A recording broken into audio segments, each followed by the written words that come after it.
Hello, friends. Welcome to episode 1295 of the Locked On Hawks podcast. I am your host, Brad Rowland, coming to you on a Wednesday. And thank you for joining us, as always, on the podcast. Make yours your first listen each and every day. Check us out on Apple Podcasts, as well as Spotify, Stitcher, YouTube on the video side, and wherever you get your podcasts. This is actually part two of two with Andrew Kelly at Peachtree Hoops. So if you missed part one, I promise you that is in your feed right now. So go back and listen to that in chronological order. It's probably better for you that way. Although if you want to, it doesn't matter which order you listen to, but alas, that's probably the best way to do it. Part one first, then part two. But here we are with Andrew Kelly. On this episode you're about to listen to, we talk about Deandre Hunter extensively, extension talks for the most part, what he should get, what he might get, whether the Hawks should be agreeing to a deal with him at this point in time, whether he'll play better this year, et cetera, all of that stuff and more. And at the end of the podcast, Andrew and I give some thoughts about where the Hawks stack up in the East right now as well. So please stay tuned for all of that. Again, part one available right now as well. Please subscribe to the show. And after you'll hear the intro, it's myself and Andrew Kelly with part two of two on the Atlanta Hawks. You are Locked On Hawks, your daily Atlanta Hawks podcast. Part of the Locked On Podcast Network. Your team every day.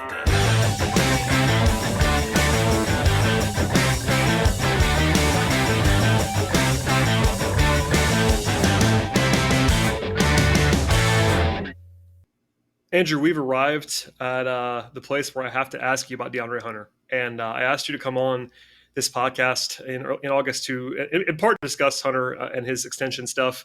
I don't want to litigate the entire Hunter thing. I've been, I guess, accused of being super low on him. I'm really not super low on him, but it's one of those things where pointing out that he struggled last year is controversial, I guess, but he really wasn't particularly good. I think the numbers bear that out. It's not the most aggressive take I've ever had in my life. But really, I want to focus on the extension talks because they are, as we're recording this, I assume still ongoing. Usually, there is sort of a flurry of extensions that get done in early July, and then there's kind of a quiet period, and then they kind of ramp up again in October. Occasionally, you'll see a deal in August, September, but a lot of the times you kind of have to wait until closer to the season starts. As a reminder, Hunter can extend with the Hawks any day up until there's a deadline in mid-October, and then after that, he can't extend. He obviously, they would be able to re-sign him as a restricted free agent next summer, et cetera. But those are lots of talks here. And before I ask you kind of where you are generally, and we'll dive in a little bit here, the only reporting that's been out there the last few weeks was a report from Jake Fisher, who said that, I'm going to quote here now from Jake, early indications are that the Hawks and Hunter have not found much progress in extension talks, with both sides standing roughly $20 million apart on salary terms over a 4-year deal, according to sources. So, Andrew, you've heard the same things that I have. We've had the same conversations a lot about this. Where do you stand sort of broadly on the prospect of signing Hunter to a deal now versus maybe waiting until next summer?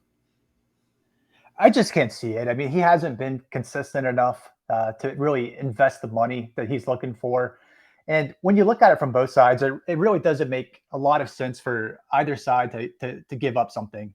So if they were to come to a deal before the season, I would expect that would be Hunter's side that's basically compromising a bit in order to lock in that security. Because for him, I mean, he's not a super young player. I mean, this is his age 25 season.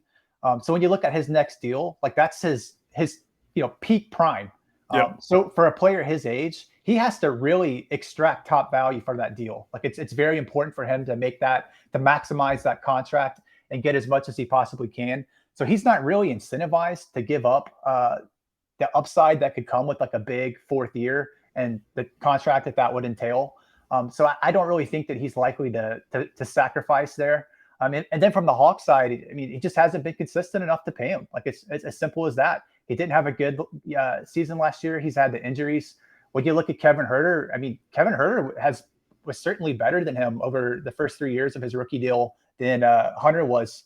So you can feel better about extending Huerter, especially on the amount that he took versus Huerter versus Hunter, I should say.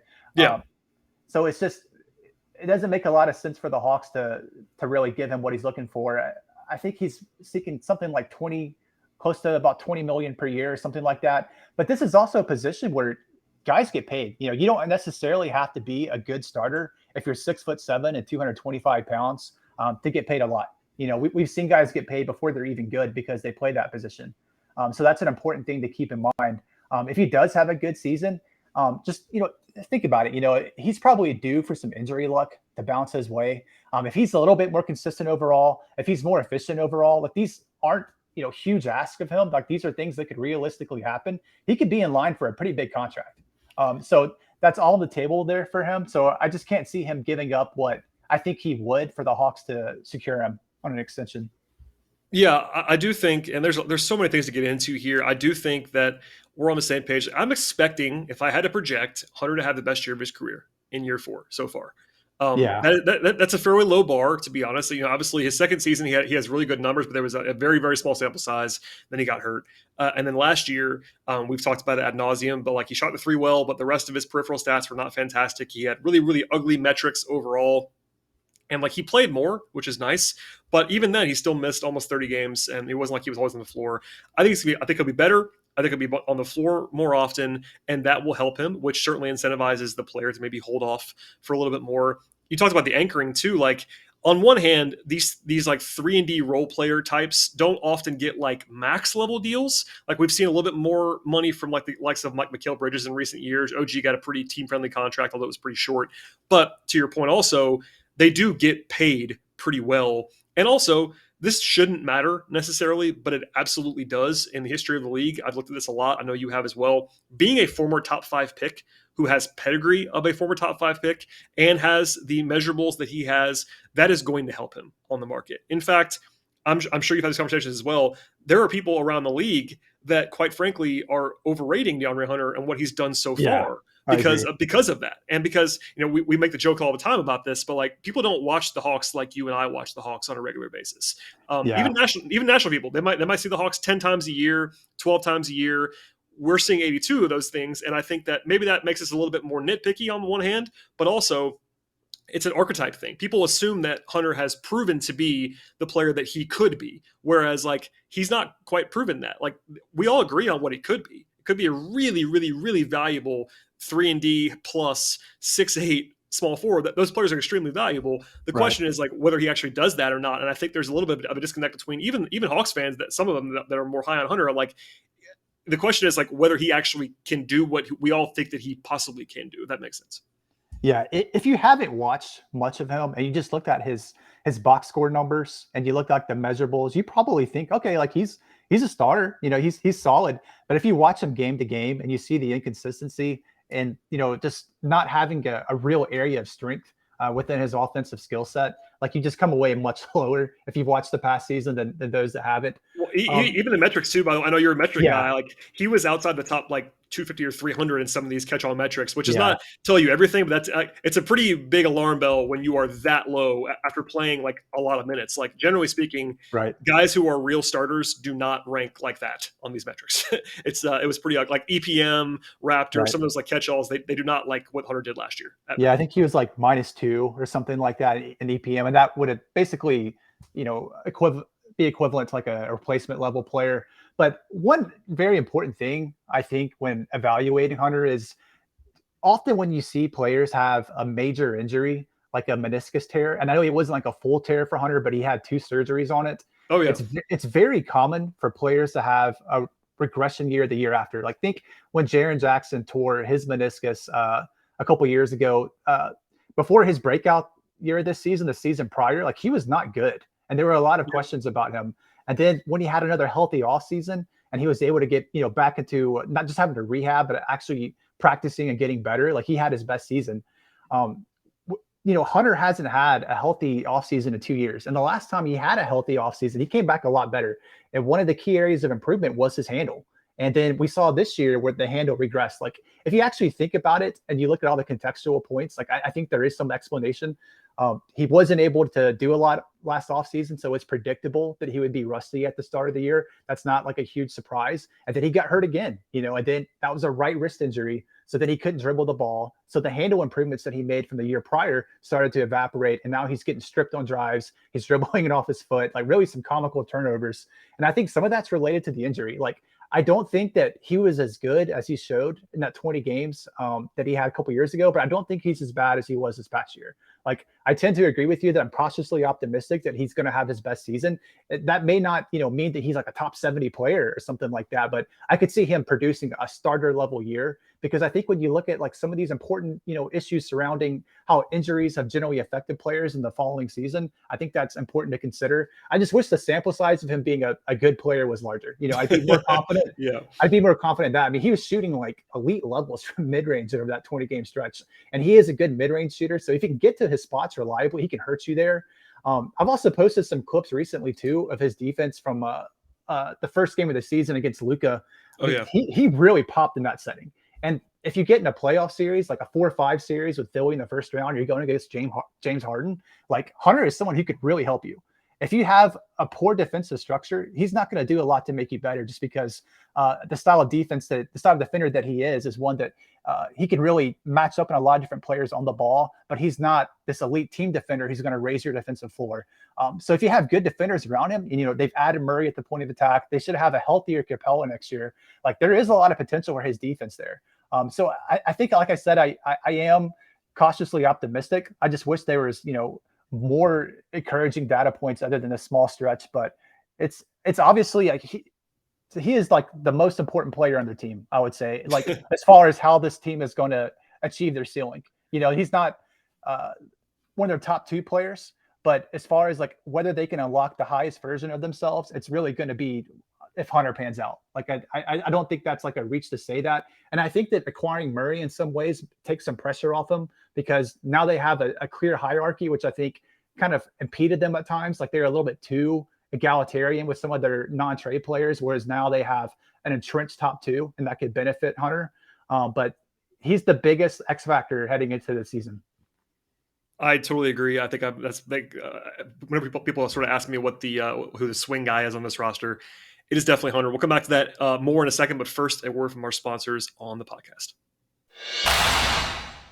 Today's show is brought to you by BetOnline. Football is basically here at this stage with the NFL preseason already underway and college football setting off in just a few weeks. And BetOnline.net is the fastest and easiest way to check out all of your sports betting needs that you might have right now and always. Find all of the latest sports and events at the #1 online source for odds, lines, and games with a ton of future-facing action on the site that includes title odds in pro football and college football, as well as win totals, season-long props, exotics, and more. Find reviews and news of every league that includes MLB, NFL, NBA, NHL, all of college sports, combat sports, esports, soccer, golf, tennis, auto racing, horse racing, rugby, entertainment bets, and much more. And BetOnline is also the top online resource for all the wagering information that you're likely seeking at this stage. That includes live in-game betting, scores, and podcasts, and they have you covered across the board. BetOnline also has casino games, poker, and other ways to get on the action. And if you go BetOnline right now on your mobile device or your computer, you check out all of the trends and the action that's happening across the sports world today. BetOnline is where the game starts. Andrew, I want to follow up with what you said, because I totally agree. I think he is a huge determining factor on this roster this season. We both just expressed that we think he'll be better than he's been so far. And I think that, that might lead some to believe that, like, if we're saying that now, why wouldn't the Hawks lock him up now if they possibly could? And I think that that's a reasonable thought. My general stance, I'm not sure if you agree with me on this or not, always on these rookie extensions for guys that are not max players, is basically like, it's got to be team friendly or I don't want to do it. That's just my thought process. That's not always what teams do by any means. I was saying with Herter last year, and I thought that deal was pretty team friendly. It wasn't like a complete and utter slam dunk grand slam, but it was a deal that I liked that the Hawks did, because it was pretty clearly a discount on what he could have gotten if he had a good season. Obviously with Collins, they did not find that deal. Collins wanted a lot of money. They didn't give him that money ahead of time. Could they have gotten maybe a little bit cheaper? Maybe, but we'll see. These are not foolproof things. But what do you sort of make? Like, what's your philosophy on it? And also, like, what's a fair price? Because, like, people ask me that question all the time. I'm not even entirely sure, because of what we just talked about, how little data there actually is. But when they're $20 million apart, apparently, according to Jake, like, my guess on that would be like the Hawks probably in like the 464 range. I was about to say that, yeah, something like that. Yeah.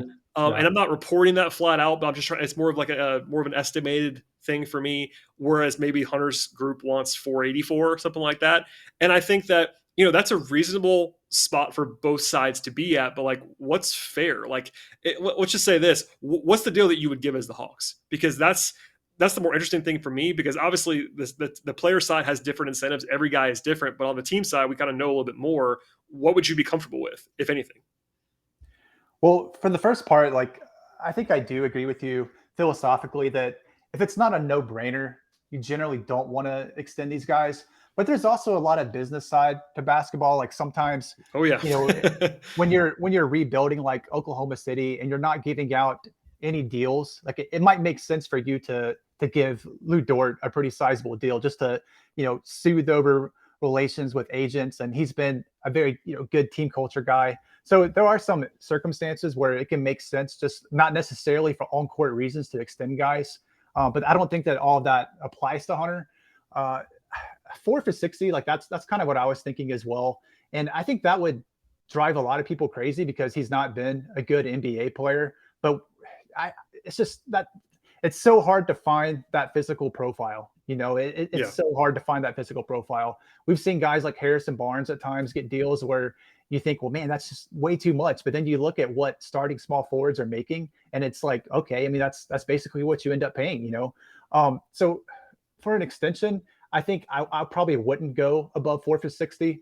I think a lot of people wouldn't even want to go that high. But I just, I do think that there's some positional equity that you have to bake in there.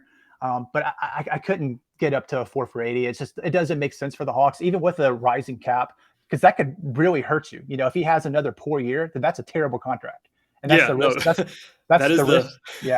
That's the risk that you run. Like if he has a solid year, like a lower end starter, and you sign him to an extension for 4 for 60, you can still trade that. Like there are still teams that will buy the upside of him on that deal, even if he isn't having like a slam dunk kind of season. But at 4 for 80, if he disappoints, I mean, you're just screwed. Like you can't run that risk. So I think, yeah, like you said, 4 for 60 is about where I'd go. For sure. And I think that I certainly would not give out 480 at this point. And to your point, like we can I know I'm going to get yelled at for saying this. If they, 4 for 60 is a deal that I would be surprised if Hunter took. But let's just say he takes that deal and it gets signed. It would be fair to say he has not been worth $15 million in any season so far. Right. And I can already hear Tyler Jones throwing his phone against the wall when that tweet comes in. At 460? Yeah, I don't think he'll love that. But no, look, I'm not as low on Hunter as Tyler is at times. And look, I know there's some fans that have sort of taken me to task for being too low. And I get it. Look, I'm trying to be a realist and trying to give you kind of what's happened versus what is in theory. But I've always been pretty high on Hunter. I've always liked Hunter a lot. It's one of those things where, yeah, I think 460 would be a pretty team-friendly deal, but you're right. Not even that. Like, that's not a deal where there's no downside. Like, this is not right. And that's part of the why he hasn't been good. Yeah, that's the thing. Good. It's not like, I know you said this earlier. I'm sure people are going to get mad at you for saying the thing about Herter being better than Hunter for the first 3 seasons, but you're absolutely right in terms of like projectability. Clearly, Hunter has higher upside than Herter. Everyone knows that. He went in the top 5. The physical profile is what it is, etc. But in terms of like the safety of that, I had a lot more confidence in the stability of what Herter was going to be than at the time where they paid him a year ago than I do with Hunter now. And look, that was a cheaper deal a little bit than this one. And like I said, I don't think that Hunter's going to sign 4 for 60. And we talk about like the player side of this as well. But yeah, at 460, 464, something like that, I wouldn't criticize that. Like as a guy who is pretty cautious with extensions, that would be a deal that I think would be reasonable. But you're right. Like I could already see people that I know around the league being like, that's too much money for him. And I couldn't really argue with that, but there is some upside there. Like you sort of got into it, but if Hunter actually does make a leap this year, play 65 games, shows it, and is like, all right, I am a starting small forward. And if you have him at 4 for 60, it's a great deal. That's now a great value. So like that, what you don't want to do, the worst case scenario on an extension always is giving yourself no room to actually beat it. Like that's the deal with like max extensions a year early on some guys that I've always kind of like hated, like the non-star getting the max or getting the $100 million extension a year early drives me nuts because like, what's the upside of that? Right. Hunter hasn't shown enough in his sample size to bake in a gamble on his upside. That's really what it comes down to. And 480 would be that. And look, if you're Hunter's agent, like you're looking at a former top 5 pick with his profile. We already made that rundown earlier. I get why you don't take 460, and that might seem crazy. Look, we can't put ourselves in the shoes of these professional athletes. I'm pretty risk averse. I think if I'm DeAndre Hunter and someone wants to offer me life-changing money at 460, I would probably sign it today. But I get why he wouldn't as well. That's I've been saying this for a while. I think that this is probably not going to happen. If I had to guess, this deal will probably not get done just because of the chasm between what he could be, what he's thought of, what he's not proven. And look, he's played 139 games in 3 seasons. Like, there's not a whole lot of sample size to go off of here. Right. And that's This is part of his the reason. deal too. Yeah, this is Yeah, his he's got. age You said that. 26 to I'm glad you said that. 29 deal. Yeah. So like he has to extract the maximum value for that. Well, It's and as simple look, as that. there is some, if you want to be just from the team side only again, there is some downside if you don't find a deal this year, because if he does make the leap that you're hoping he makes as the team, and look, Travis Schlenk is tied to DeAndre Hunter. They traded a lot to get him. They've promoted him. They have played him a ton, etc. They haven't traded him. He was basically untouchable from what I heard, not all the way, but kind of untouchable in the last year in trade talks. They like him a lot, obviously, and the risk is if he does blow up in the way that they think he might command for 100 a year from now. Like, I'm not saying that's likely. It's not inconceivable. No, it's not. I mean, especially with the cap going up, and with I said that out loud just yet, but like the new TV deal is going to hit in 2 years.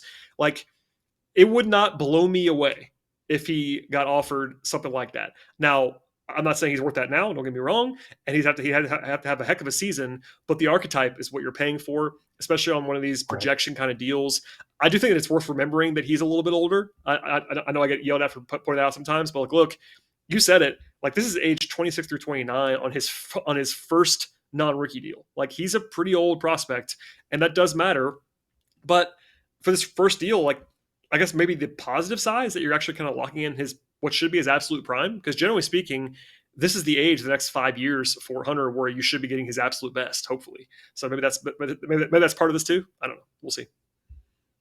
Yeah, I really don't have anything else to add on that. It's just they just can't gamble on him at that kind of money. You know, he hasn't showed enough to gamble on a 20 million annual, average annual value type deal, because that could really come back to hurt you. But also, for like a 4 for 60, even if they go a little bit above that, it might drive some people crazy. I can understand it, just because that, like you said, if he has a good year, like if he has above average efficiency, which isn't, with his shot profile, like that is doable. He was doing it in that definitely. Second season before he got hurt. He shot well last year from 3, by the way. I mean, as much as there's some other stuff that was what was wrong with the profile last year, he shot 38% from 3 on like decent volume a season ago. Like, that's the one part of his game last year that actually did show up, was his 3-point shooting. So that really helps too. So if you have the above average efficiency and he has another good year on defense where he's one of the more respected, versatile on-ball defenders as far as the type of assignments he can take on, that's a profile that teams are really going to like.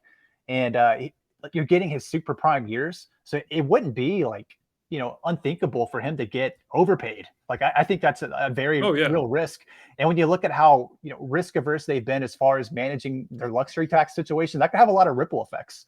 All of a sudden you might, try to dump guys for money because, if we pay Hunter, we're going to pay Murray soon and we're going to be deep into the tax. And how might that affect their decision-making down the line? Like, that's another important angle there. And that's another argument in favor of perhaps coming to some type of compromise. It's hard for me to see both sides compromising. That's really what it comes down to. Yeah, I totally agree. And there are other angles we could touch on later on. Maybe I'll hit on at a mailbag or something like that about, like, one of the arguments for not trading him is that you could also trade him this season. Like, for not extending him, is that you can also trade him, because if you extend him, he becomes not impossible to trade, but very difficult to trade in season. Counter to that is, if you don't extend him now, he's impossible to trade next offseason. So like there's counters on all sides there, but I think it's a pretty good discussion of Hunter. I think we've at least put out there all of the angles that are sort of roughly involved here, and can talk about like where it all goes. But I think at the end of the day, it's going to be like how he plays in year 4, which is, I guess part of that is kind of appropriate to that lens. I do want to ask you also, before we get out of here, kind of what you think about the Hawks this season. Obviously, it's August 9th as we record this. I'm not going to hold you to this stuff now, but I talked about the East a lot in the last few podcasts with Bill, and I want to know kind of your early thoughts on where the Hawks stack up in the East right now, because I'm already seeing some mixed opinions. There's some Hawks fans that are like definitely 51 team contender for the number 1 spot, and some national people that are a little bit like 7 seed maybe, and I'm kind of in the middle of those two things, but I kind of want what you think at this point in time. It's just so hard right now with the East to kind of nail things down. Like we don't know where Kevin Durant's going to be playing. If you assume a healthy Brooklyn with Kevin Durant and Ben Simmons and Kyrie Irving, like Yeah. you're going to pick them over the Hawks. Like as far as like the seeding goes, it's a deep conference now. Even in teams like the Knicks, assuming they get Mitchell, I tend to think that they could be scrappy. I would still pick the Hawks above them, but they could be a problem. So that's something to look at. Um, I really like the starters. Like I already mentioned before, I think they have 4 top 75 players.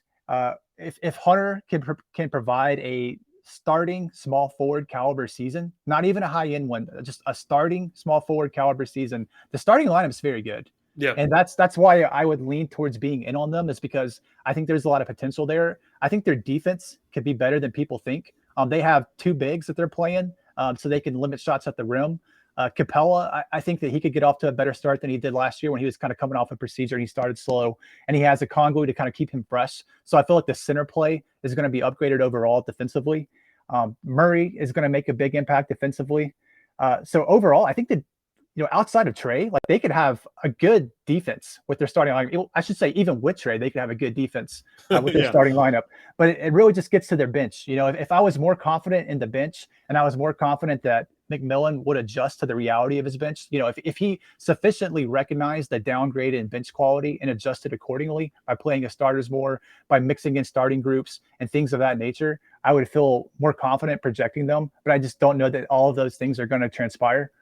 If they look to upgrade their bench through further moves, maybe at the deadline, things like that, they could get better. So I don't trust the depth, and that's really why I can't pick them to be higher. I'd probably think somewhere in the 5 to 7 range. It's hard to say exactly, but that's probably where I'd have them. And if they can make the playoffs without the play-in, I would generally consider that a successful season. I think that there's probably still one pretty big trade away, and as far as like becoming like a long-term contender, I think they got better. I'm not sure they got a lot better, but I do think that from a long-term standpoint, they did substantially improve like the outlook. They did finally nail down another player to pair with Trey. Maybe they could have gotten a better one down the line. We don't know that, but they did gamble on a player that's very good, and they paired him with Trey now. So they've set up a good duo there. So yeah, it's hard to say with Brooklyn and some of these other teams. I think 5 to 7 range is kind of what I'm looking at, and the bench is just really going to determine how I think the season goes. I think we're basically aligned on that. Like for me, the more I think about it, there's 3 teams. I've said 4. I think it really is 3 teams that I just cannot see the Hawks. Cannot see myself picking the Hawks to actually finish ahead of. Now that's not the same as could actually happen. It certainly could happen, but I think Boston, Milwaukee, Philadelphia are all kind of a cut above right now of the Hawks. I know Miami's usually in that group. I am, as usual, Andrew, as you well know, a Miami skeptic, and without PJ Tucker and with no power forward, I can only see that downside. I know they were number 1 last year, but that was a little bit of I don't know. They weren't quite that same way metrically. I do think that they'll find a way to improve the team too. I don't. Yeah, I mean that's kind of the thing. Miami usually finds a way. They may not get like the big fish that they want, but they'll find a way. And Spoelstra's just such a good coach. He's very good. You can't really pick the Hawks above them. So there's really 4 teams I would have above them. I agree with you there. Yeah. And then Toronto returns the most minutes in the league as far as continuity. They also play the most minutes of their guys too. Yeah. They all play like 40 minutes a night. Yeah, they ground them down. Like Van Vliet was running on fumes after the All-Star break. But they returned everybody, so they have that continuity. So it's hard to really pick the Hawks even above them in some ways, just because you feel more stable there. But yeah, I think probably 5-6 is where I tend to have them. Yeah, that's kind of where I am too. And Brooklyn is a wild card. Obviously, Toronto could get KD. That's still, I guess, possible. They're on all the lists for KD. If they get KD, then they rock it up, obviously. But I do think that I do like the Hawks better than the Bulls and the Cavs and kind of that group, the Knicks, right. et cetera. So like maybe they're in their own mini tier. I don't know. Something like 5, maybe as high as 4 for me. Probably not, but probably somewhere in the 5-6 range at this point in time. I'm sure Hawks fans will think that that's too low, and I do get that. But I will tell you this right now, Hawks fans, I will have the over on the Hawks win total, which right now at BetOnline is 46.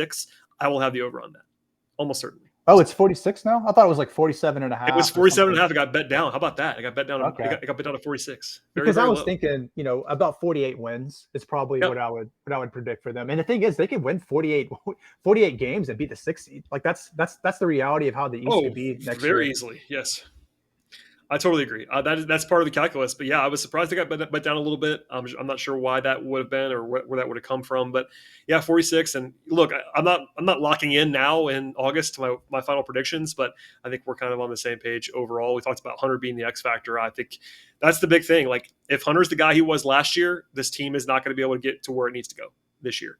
If he's the guy that we think he can be this year, again, that does not mean he has to be the best player on the team or even the third or fourth best player on the team. But if he's a starting little small forward, whether you put that, I totally agree with you. That's a huge factor in the success this year. And with the lack of bench behind him, to bring things full circle from earlier on the podcast, that would be tough if he's not a better player. But we'll see. They can make a move in season 2. The Hawks have, as much as they paid for Murray, they kind of intentionally did not trade their pick for this year so they could still move some stuff at the deadline if they wanted to kind of even go more all in if they want to. We'll see. And you look at some of these teams like Utah where they just have all these good rotation players, and it's like, I mean, you would just think that that's going to get picked apart. Maybe the Hawks could get in there. So I know you want Bogdanovich. I know you want Bogdanovich. I know you want him. I can already see it. I think you got to have multiple, guys with the same last name. I just think it's a very key chemistry. The Holidays and the Bogdanoviches all in one roster would be very interesting. Although Drew's pretty much unavailable, I'd imagine at this point. But no, that's. At some point, maybe you and I will talk fake trades again in the near future on this podcast, even before the season starts. But I will probably invite you again once camp is ramped up. But I do appreciate you giving me like a full hour of time here in August. I do thank you for that. I know you're not a huge content producer, but your tweets are fantastic, and your team building philosophy stuff is very, very smart. And that's why I have you on, generally speaking. But where can people find your stuff? They want to find more from you, Andrew. I think you nailed it. You can find me on Twitter, AndLankell. Appreciate interacting with people on there. It's a lot of fun. You're the man. I appreciate all the time. Follow Andrew on the Twitter machine. Follow me if you'd like to at BT Rowland. Follow the show at Locked On Hawks. And please subscribe to the podcast. Tell a friend about the show. And we'll see you all next time.